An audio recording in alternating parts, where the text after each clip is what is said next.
एक लक्षात घ्या, 28 जानेवारी हा दुर्दैवी दिवस होता की ज्यावेळी माननीय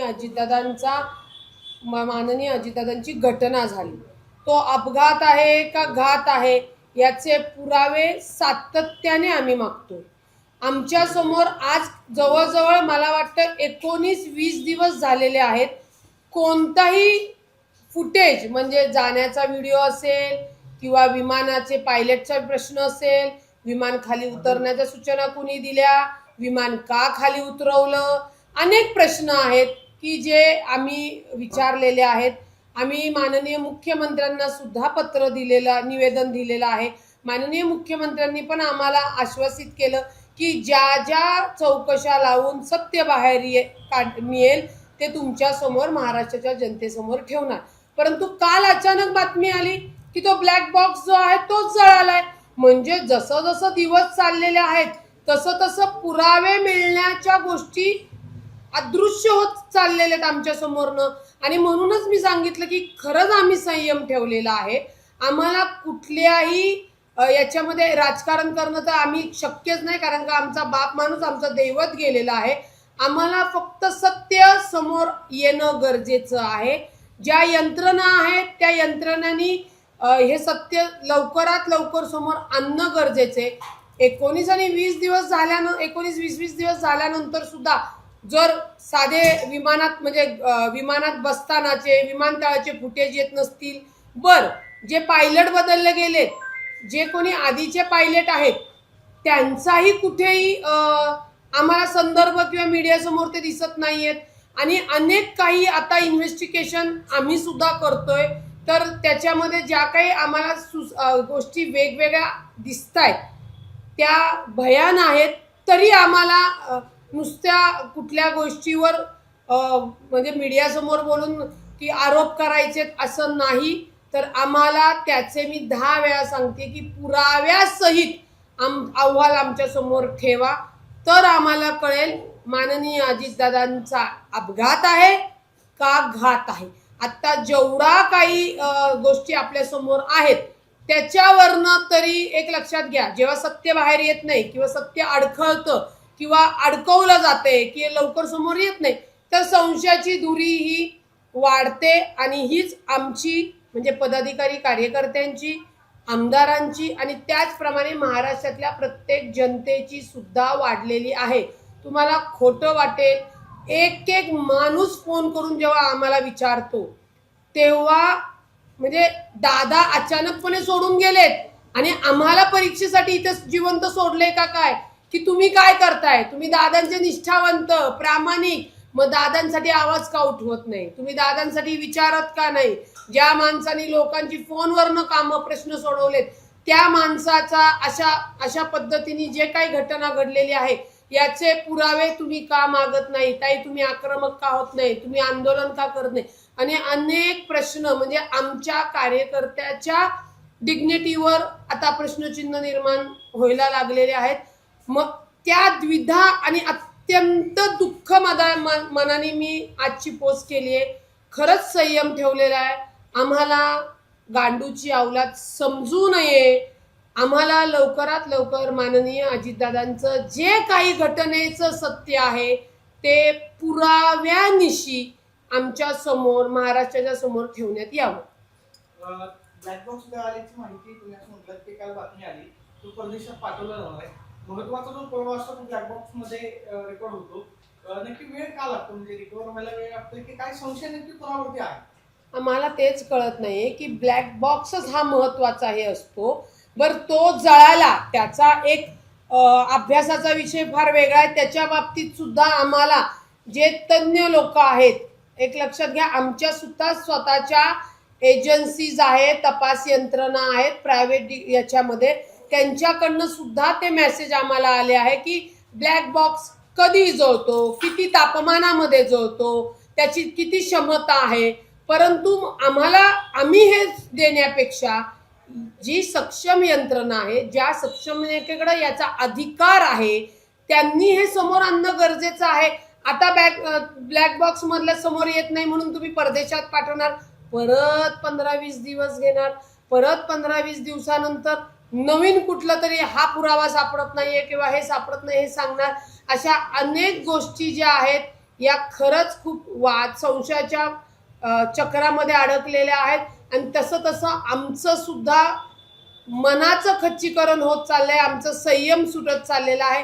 ज्यावेळी ही घटना घडली त्यावेळी काही विपरीत घडू नये म्हणून, समाज उपदेशी किंवा समाजात उपद्रव होऊ नये म्हणून आम्ही भूमिका काही घेतल्या, पण आता नाही।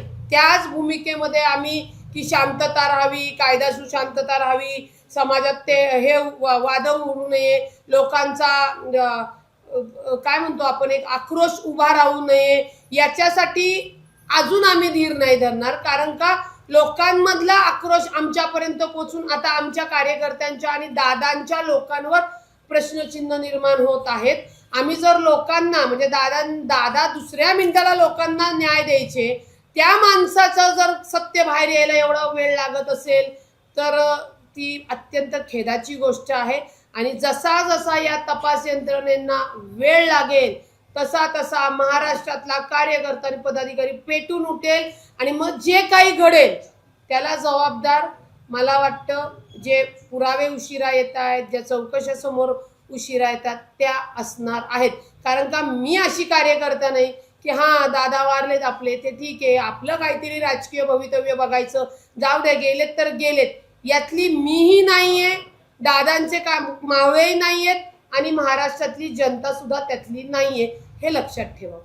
जे काही आरोप रोहित पवारांनी केले घातपाता संदर्भामध्ये ते तुम्हाला मान्य आहेत का? दादा कोणाला लोक होते मग? एक लक्षात घ्या, रोहित पवारांनी काय प्रेस घेतली ती त्यांची ते त्यांचे एक पुतणे पण आहेत।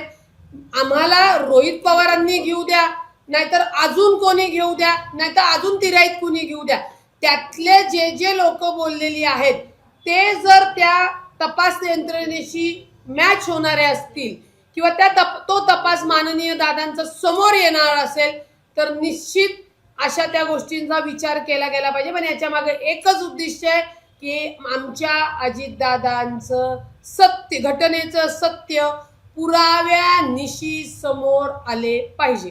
विदर्भातील एक नेत्याच्या फाईलसाठी दादा थांबले आणि म्हणून विमान प्रवास त्यांना करावा लागला, नाहीतर ते बाय रोड जाणार होते, असा एक त्यांचा आरोप आहे। हे सगळ्या आरोपाच्या तथ्य पाहता तुम्हाला वाटतंय का की दादा त्या नेत्याला नको होते की हा घातपात सगळा त्या संदर्भात झालेला आहे? मी पुन्हा सांगते, आता त्यांनी कुठल्या आधारे विदर्भाच्या नेत्याचा संदर्भ दिलाय? कारण का एक सत्य आहे की दादांकडं अनेक लोक भेटायला येत होती, त्यांची फोन्स वगैरे पण होत होती। आमच्याच नेत्यांवर जेव्हा आम्ही आरोप करायचा तर माझं असं स्पष्ट मत आहे की त्याला आम्हाला काहीतरी पुराव्याचा आधार पाहिजे। मी पुन्हा पुन्हा या गोष्टी सांगते की आमचे नेते तर सतत दादांना फोन करणे, बोलणे किंवा दादांचं कामच होतं की नागरिकांचे प्रश्न असेल किंवा मंत्रालयातल्या पेंडिंग प्रक्रियेच्या ज्या फायली असतील त्या मार्गी लावणे। त्यामुळे आत्ता तरी रोहित पवारांनी कुणावर आरोप घेतलाय हा माझ्यासाठी महत्वाचा प्रश्न नाहीये, परंतु दादांच्या घटनेतील पुरावे कसे समोर येतील हा महत्वाचा प्रश्न आहे। आणि जर तसं चौकशीमधले पुरावे आले तर मग त्याच्यावर वक्तव्य करणं योग्य राहील। आता आपण जर म्हणलं नाही यांनी मारलं, नाही त्यांनी मारलं, काही लोक म्हणतील नाही घरातले काही म्हणजे आता समजा दोन पक्ष झालेत, त्या पक्षातल्या लोकांनी दादांना म्हणजे तुतारीच्या लोकांनी दादांना असा त्रास दिला म्हणून असं झालं, ह्या गोष्टी मला वाटतं डायव्हर्ट करण्यासाठी असतील। आपण टू द पॉइंट बोलणं गरजेचं आहे।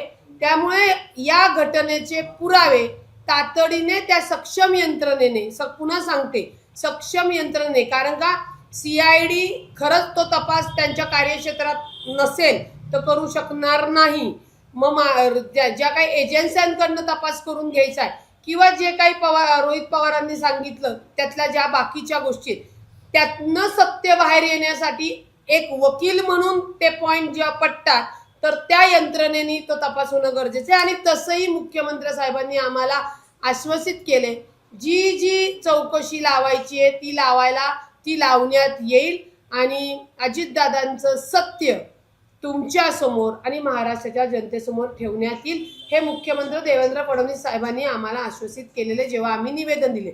आम्ही निवेदन दिल्यानंतर रोहित पवारांची प्रेस झालेली आणि आम्ही पहिले दादांचे कार्यकर्ते आहोत, की आम्ही 4-5व्या दिवसापासून जेव्हा आमचा मेंदू जागेवर किंवा आम्ही शुद्धीत आलो तेव्हापासून या गोष्टी बोलायला सुरुवात केलेली आहे. ठीक आहे, प्रत्येकाची बोलण्याची किंवा अँगलचा व्ह्यू वेगळा असतो, पण मी बाकीचं सगळं बाजूला ठेवून फक्त पुरावे आणि दादांची घटना समोर येणं याला जास्त महत्व आणि प्रायोरिटी देते. ते कुणीही जरी घेतले, माझ्या दुश्मनाने जरी तर अजितदादांच्या घटनेसाठी पुराव्यासाठी मागणी केली तर ती आम्हाला मान्य असेल, कारण का आमच्या अजितदादांच्या घटनेचे सत्य हे समोर येणं गरजेचं आहे.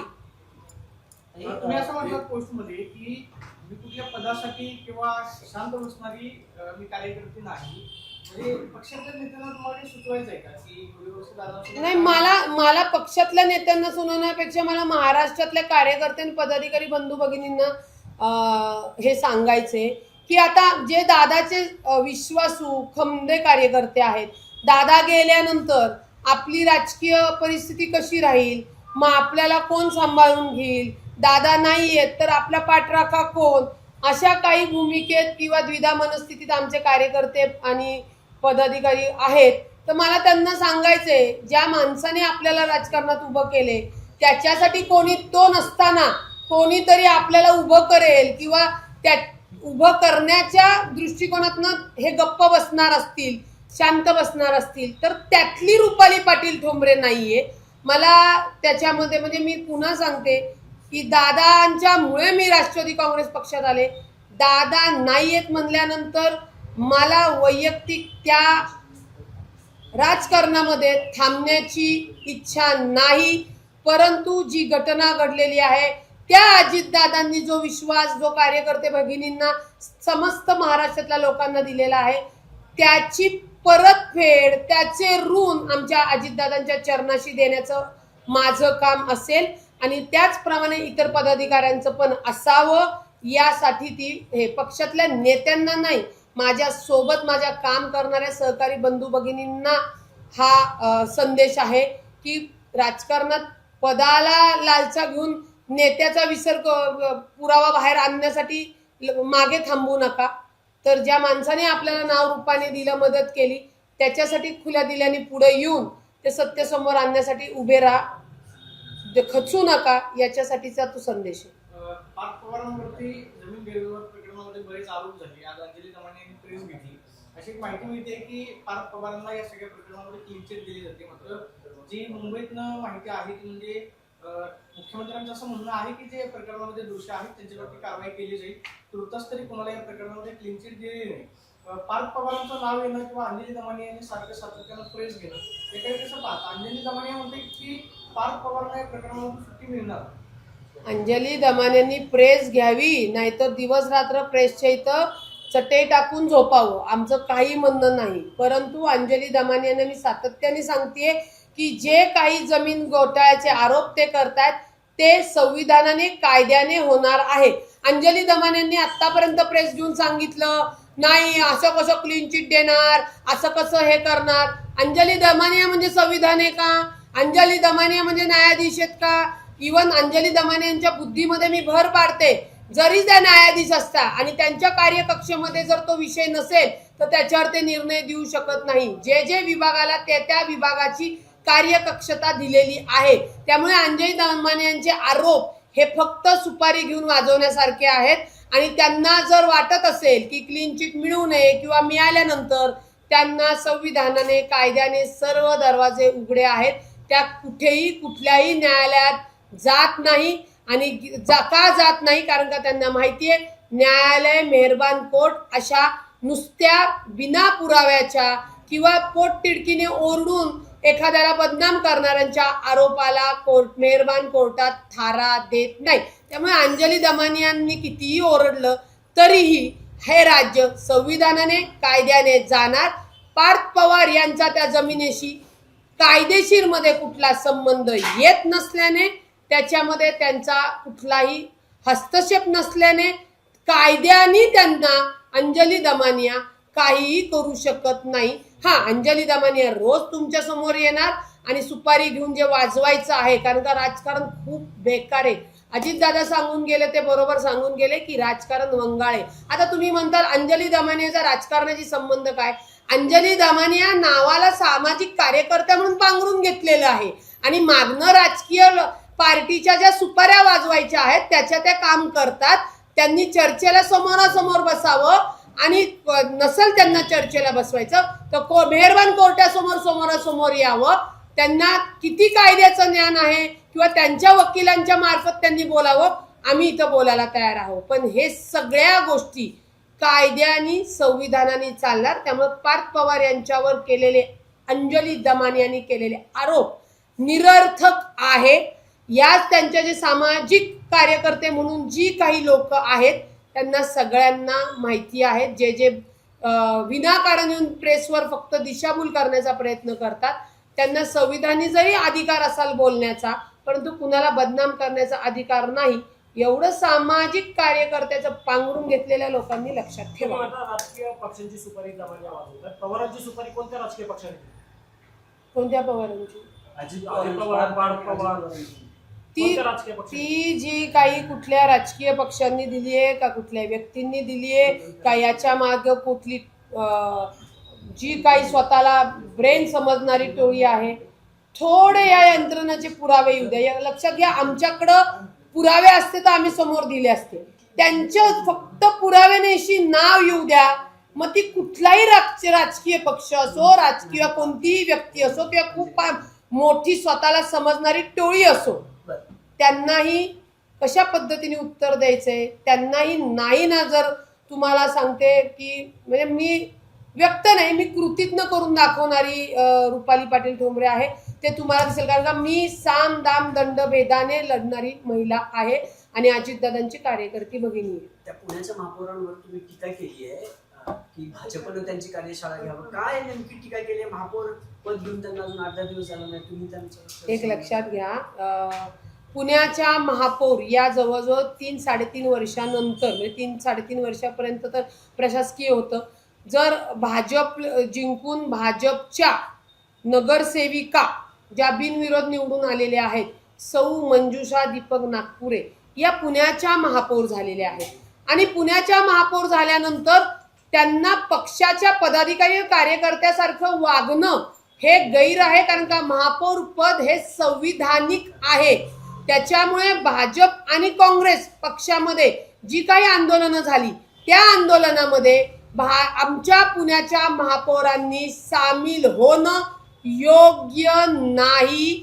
तो ज्या पद्धतीने त्या एका पक्षाच्या महापौर असल्यासारखे तिथं गेलेल्या आहेत. जर पक्षाच्या कार्यकर्त्यांची डोकी फुटली असती, त्यांना दवाखान्यात नेताना त्या तिथं पोचल्या असत्या तर आम्ही समजू शकलो असतो. परंतु पुण्याच्या सर्व पक्षीय सर्व धर्मीय लोकांचं प्रथम नागरिक असलेली व्यक्ती जर पक्षाचा पदाधिकारी किंवा नगरसेविका किंवा पक्षाचा महापौर बनून आंदोलनात जात असेल तर कायद्याने ते चुकीचं आहे, नैतिकतेने चुकीचं आहे. माझं स्पष्ट मत आहे, सौ मंजुषा दीपक नागपुरे यांनी महापौर झाल्यानंतर अशा आंदोलनात जाऊन पुण्याची गरिमा घालवलेली आहे. हे त्यांच्या पदाला अशोभनीय आहे. तिथे जेव्हा आपण पक्षाच्या पदावरनं किंवा नगरसेवकावरनं जेव्हा पुण्याचं किंवा संविधानिक पदावर जातो तेव्हा पक्षाच्या राहत नाही. हे प्रत्येक संविधानिक असलेल्या पदावरच्या व्यक्तींनी लक्षात ठेवणं गरजेचं आहे. त्या तिथं गेल्या म्हणून मला त्यांना सांगावं वाटलं आणि ते ठणसावून सांगणं गरजेचं होतं. सुरुवातच यांनी जर अशी केली असेल तर मग पुढचा कार्यकाल त्यांचा मला वाटतं पुण्यासाठी भयान जाऊ शकतो आणि ते होऊ नये. पुणेकरांची आम्हाला काळजी आहे.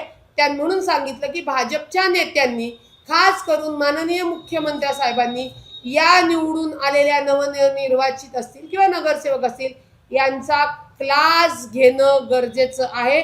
त्यांना त्यांचं पद दिल्यानंतर त्यांची कर्तव्य ड्युटी सांगणं अत्यंत गरजेचं आहे. धीरज घाटे जे शहराध्यक्ष आहेत ते असं म्हणाले की ते त्या बाजूने चालले होते, त्यांना गर्दी दिसली म्हणून ते आंदोलनात आले. खोटं बोलतायत, निमंत्रण दिलेलं नव्हतं. खोटं बोलतायत. आदल्या दिवशी ते मला वाटतं जे काही ते सपकाळांनी टिपू सुलतान यांच्या टिपू सुलतान यांची छत्रपती शिवाजी महाराजांच्या समकक्षाचा विचार सांगितला. मुळामध्ये छत्रपती शिवाजी महाराजांची तुलना ही फक्त छत्रपती शिवाजी महाराजांशी होऊ शकते. आता हा जो काही अंतर्गत त्यांनी विषय पक्षाचा रंगवला किंवा त्यांना जो काही अजेंडा पक्षाचा किंवा रेलचेल चालवायची होती त्याच्यासाठी भाजपनी काँग्रेसच्या कार्यालयासमोर आंदोलन घेतलं. तर आंदोलनाला सुद्धा आम्ही आक्रमक आंदोलनं केलेली आहेत. कायद्याच्या बाहेर आक्रमक आंदोलन जर केली बेकायदेशीर याच्यामध्ये तर गुन्हे दाखल होतात, हे साहजिकच आहे. परंतु जी काही फार दगड फेकण्यापासून राजकीय पक्षातल्या नेत्यांनी पात्रताच घालवली. जसं काय एक टोळी आहे आणि त्या टोळीच्या माध्यमातून ही लोक भांडणं करत आहे. जसं शूटआउट लोखंडवाला इकडनं गोली चलाई तिकडनं गोली. आणि कारण काय तर टिपू सुलतानच्या बाबतीतलं, टिपू सुलतान हे म्हैसूरचं संस्थान वाचवणारे, ब्रिटिशांशी लढलेले संस्थान वाचवणारे टिपू सुलतान जे आहेत. आता जे काय असेल हा महत्वाचा वाद आहे का, विषय आहे का? पुण्याच्या विकासावर बोलायचं, पुण्याचा विकास करायचा ते सोडल्याने आमच्या महापौरताई तिथं गेल्यात आणि इथनं दगड मारले. आता मला माहित नाही दगड पाहिला कुणी मारला आणि कोणाचं. आमच्या समोर तर दगड त्या काँग्रेसच्या कार्यकर्त्याचं फुटलेलं आहे. तर ही संस्कृती नाही आणि छत्रपती शिवाजी महाराजांची तुलना कोणाशी होऊ शकत नाही. मला भाजपला एकच प्रश्न विचारायचा आहे. याच्या आधी सुद्धा छत्रपती शिवाजी महाराजांवर प्रशांत कोरटकर बोलले होते, राहुल सोलापूरकर बोलले होते. त्यावेळी मग एवढ्या मोठ्या पोट तिडकीने रस्त्यावर का नाही कोण उतरलं? तर कोणाला काही पडलेलं नाहीये. त्या फक्त कुठेतरी वादंग निर्माण करायचं, समाज अस्थिर करायचा आणि जी आपण कामं करू शकत नाही त्याच्यावर हे जातीवर कुठंतरी हिंदू मुस्लिम रंग हे करून द्यायचा हा प्रयत्न करू नये. आणि धीरज गाटे जे आहेत हे लक्षात घ्या, दादांत खोटे बोलतात. अख्खा बीजेपीचा जो पक्ष आहे आता त्याला पुरावा पाहिजे तर तुमचेच व्हिडिओ आहेत. असो, पुन्हा सांगते छत्रपती शिवाजी महाराजांची तुलना कोणाशी होऊ शकत नाही.